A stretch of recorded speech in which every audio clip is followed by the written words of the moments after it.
নমস্কার বন্ধুরা, শুভ দুপুর। আমি এই মুহূর্তে অবস্থান করছি পশ্চিমবাংলার সর্ববৃহৎ হাওড় এলাকায়, যেখানে 10 থেকে 15 কিলোমিটারের ভিতরে কোনো জনবসতি নেই। আমি আপনাদের দেখানোর চেষ্টা করছি, কোনো জনবসতি নেই, শুধু মাঠ আর মাঠ, চাষাবাদ। কিন্তু আমার প্রশ্ন হচ্ছে, এই সাইডে আছে কলা বাগান, দেখেন কলা বাগান দেখা যাচ্ছে, কলা গাছ, আর ঠিক চারিদিকে সবজি সবজি সবজি বাগান। ঠিক তারই ভিতরে,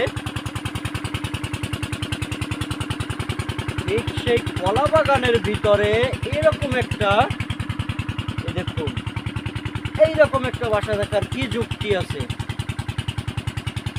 আপনারা যদি কেউ জেনে থাকেন অবশ্যই অবশ্যই কমেন্টে জানাই যাবেন। ধন্যবাদ।